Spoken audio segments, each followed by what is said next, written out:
નમસ્કાર, હું છું કવિતા પંચાલ। તો આજે દાંતીવાડા ખાતે રાજ્ય સરકાર હરપળ ખેડૂતોની પડખે ઊભી રહેવા તૈયાર છે।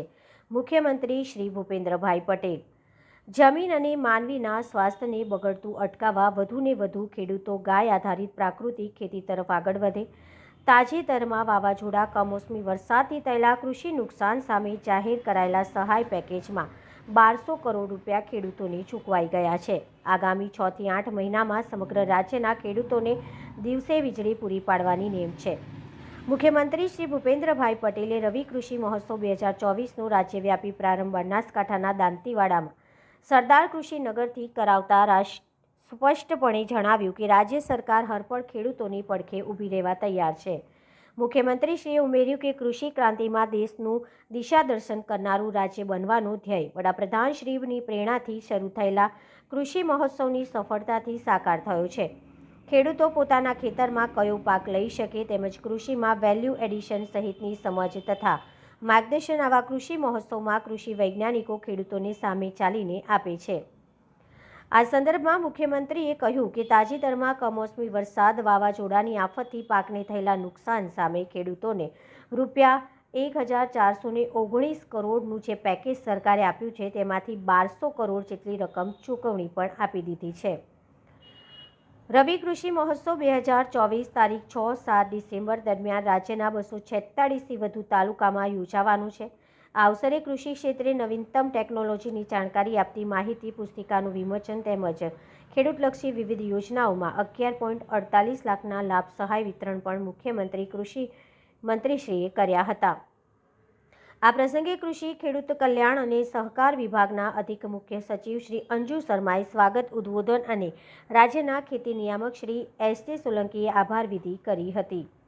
આ કૃષિ મહોત્સવમાં ધારાસભ્ય સર્વશ્રી અનિકેત ઠાકર, શ્રી સ્વરૂપજી ઠાકોર, શ્રી કેસાજી ચૌહાણ, શ્રી માવજીભાઈ દેસાઈ, પૂર્વ કેન્દ્રીય મંત્રી શ્રી હરિભાઈ ચૌધરી, પૂર્વ સાંસદ શ્રી, પૂર્વ મંત્રી શ્રી, જિલ્લાના પદાધિકારી અધિકારીઓ ઉપરાંત સરદાર કૃષિ યુનિવર્સિટીના vice chancellor Shri R.M. Chauhan, Gujarat પ્રાકૃતિક કૃષિ યુનિવર્સિટીના વાઇસ ચાન્સેલર K.C. ટીમ્બાડિયા, પશુપાલન અને સહકાર વિભાગના સચિવ શ્રી સંદીપ કુમાર સહિત બહોળી સંખ્યામાં ખેડૂતો ઉપસ્થિત રહ્યા હતા। રિપોર્ટર જયંતિભાઈ પટેલ, બનાસકાંઠા। વડાપ્રધાન શ્રી નરેન્દ્રભાઈ મોદીએ સંવિધાનના ઘડવૈયા બાબા સાહેબના એ ખેડૂતલક્ષી વિચારને સાચા અર્થમાં ચરિતાર્થ કર્યા છે।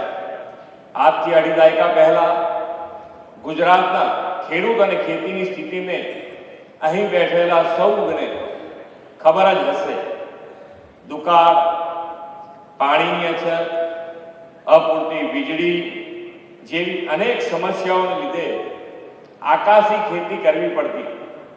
શ્રી નરેન્દ્રભાઈ મોદીએ 2001માં મુખ્યમંત્રી તરીકેનું સેવા દાયિત્વ સંભાળીને ખેતીની અવદશા સુધારીને રાજ્યના ખેડૂતોને ખેતીની નવી દિશા આપી છે।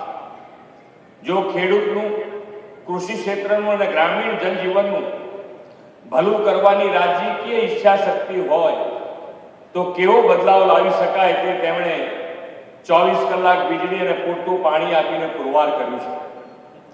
ખેડૂતોને પોતાના ખેતરમાં કયો પાક લઈ શકાય, વેલ્યુ એડિશન કેવી રીતે કરી શકાય, બધી સમજમાં અમે ચાલીને રાજ્ય સરકાર આપે તેવો અભિગમ શ્રી નરેન્દ્રભાઈએ કૃષિ મહોત્સવથી અપનાવ્યો।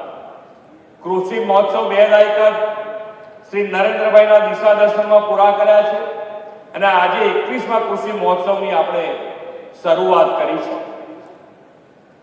આદરણીય વડાપ્રધાનશ્રીએ કૃષિ મહોત્સવમાં લેબ ટુ લેન્ડનો એપ્રોચ અપનાવ્યો છે।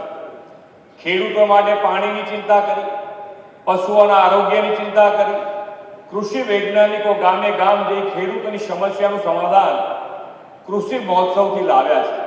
આનંદ થઈ રહ્યો છે કે રાજ્યના તત્કાલીન મુખ્યમંત્રી શ્રી અને દેશના યશસ્વી વડાપ્રધાન નરેન્દ્રભાઈ મોદીએ ગુજરાતનો ખેતી ક્ષેત્રે સર્વાંગી વિકાસ થાય એવા શુભ હેતુસર કૃષિ મહોત્સવની પરંપરા 2005થી શરૂ કરેલ એ પરંપરા હજી પણ ચાલુ છે અને રાજ્યના મુખ્યમંત્રી શ્રી ભૂપેન્દ્રભાઈ પટેલના માર્ગદર્શન હેઠળ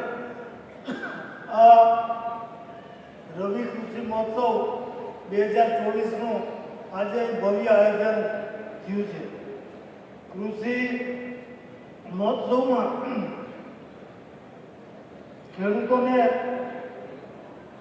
કૃષિ તજજ્ઞો, કૃષિ નિષ્ણાતો, કૃષિ યુનિવર્સિટીના હોદ્દેદારો દ્વારા નવા સંશોધનો, નવા બિયારણો, ખેતી પદ્ધતિઓ અને વધુ સારી ઉપજ કરી લઈ શકાય એ માટે ગુણવત્તાયુક્ત ઉત્પાદન અને ઓછી પડતર રીતે ખેત જળસીઓના ઉત્પાદન થાય એના માટે માર્ગદર્શન આપવામાં આવે છે.